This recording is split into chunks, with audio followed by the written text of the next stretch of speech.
Hai adik-adik kelas 10 yang sedang belajar di rumah, selamat datang di pembelajaran mapel geografi secara daring melalui media video scribing.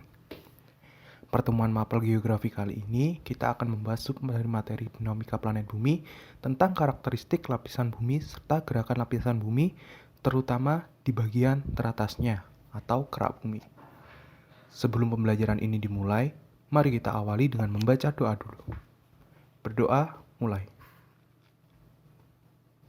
Nah, berdoa selesai.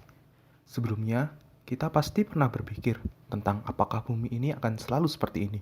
Dalam artian, diam saja. Nah, jawabannya adalah tidak loh. Sebelumnya, kita harus memahami bentuk bumi terlebih dahulu. Seperti yang kita tahu, bumi memiliki bentuk bulat yang tidak sempurna, seperti pada planet-planet lain. Hal tersebut dipengaruhi oleh gerakan rotasi bumi atau berputar pada porosnya. Logisnya, putaran tersebut menyebabkan bentuk bumi di daerah kutub menjadi tidak baku dan mengembang pada daerah khatulistiwa. Bumi yang bulat tersebut memiliki karakteristik yang terdiri dari beberapa lapisan, jika dilihat dari jenis materialnya. Struktur tersebut terdiri dari 3 lapisan, yaitu inti, mantel, dan kerak bumi. Nah, sekarang mari kita bahas lebih lanjut.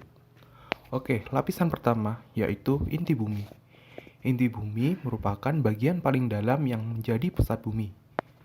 Inti bumi terbagi menjadi 2, yaitu ada bagian inti dalam dan inti luar.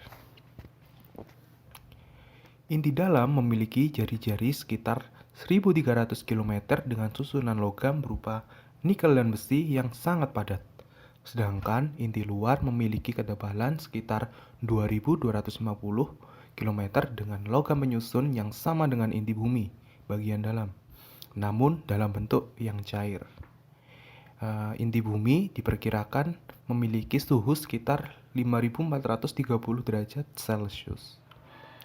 Nah, lapisan kedua ada mantel bumi, disebut juga astenosfer.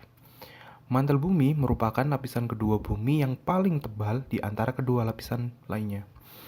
Ketebalannya mencapai 2.900 km dan memiliki 83,2% dari volume yang ada di keseluruhan massa bumi. Mantel bumi dibagi menjadi 2 lapisan, yaitu lapisan bagian luar dan lapisan bagian dalam. Yang pertama, mantel luar memiliki ketebalan sekitar 2.890 km dengan sifat alami cair dengan banyak kandungan besi dan magnesium. Mantel bagian dalam terdiri dari besi dan nikel dengan sifat padat dan plastis dengan suhu hingga 3.700 Celcius di bagian terdalamnya. Nah, yang ketiga, ada lapisan fisik terluar dari bumi, yaitu kerak bumi atau disebut juga litosfer.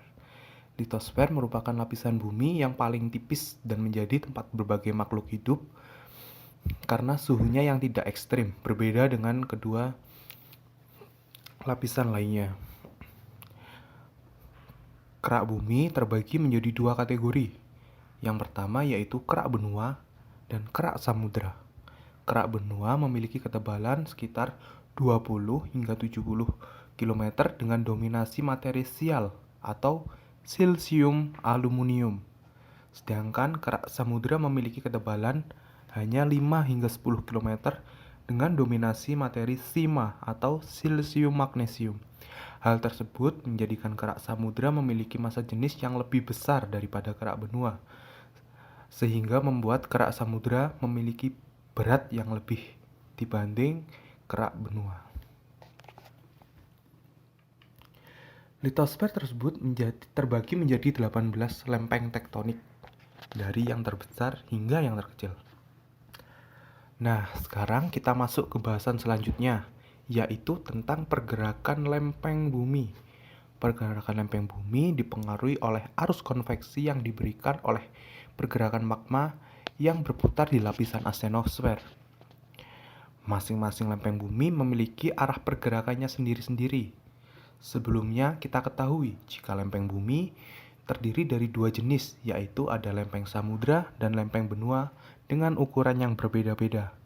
Hal tersebut akan memberikan dampak pada masing-masing pergerakan lempeng bumi jika mengalami sebuah interaksi, baik itu pertemuan, saling menjauh, atau hanya berpapasan. Nah, berikut ada 3 klasifikasi gerakan-gerakan lempeng bumi. Yang pertama ada gerakan konvergen. Gerakan konvergen merupakan gerakan di mana dua lempeng saling bertemu atau bertuburan. Contoh dari interaksi ini ada dari pertemuan lempeng samudra dengan lempeng benua. Ketika ini terjadi, lempeng samudra yang memiliki massa jenis lebih besar akan bergerak menunjam ke bawah dan menyebabkan magma bumi menerobos ke lempeng benua dan menimbulkan adanya fenomena pegunungan berapi di sepanjang titik zona pertemuan atau zona subduksi. Yang kedua ada gerakan divergen. Divergen merupakan pergerakan lempeng di mana lempeng-lempeng bergerak saling menjauh satu dengan satu yang lain. Divergen ini menyebabkan naiknya magma dari astenosfer ke permukaan bumi yang membentuk lantai dasar samudra. Contohnya ada Mid-Ocean Ridge di dasar Samudra Atlantik. Yang ketiga ada pergerakan lempeng yang saling berpapasan atau disebut juga dengan transform. Pergerakan lempeng ini menyebabkan lempeng-lempeng bumi bergerak berpapasan. Gerakan sejajar ini tidak tegak lurus, di mana akan menghasilkan sesar atau sejenis patahan. Contohnya ada sesar di San Andreas atau di Amerika Serikat. Nah, itu tadi penjelasan mengenai struktur lapisan bumi dan juga pergerakan lempeng-lempeng bumi.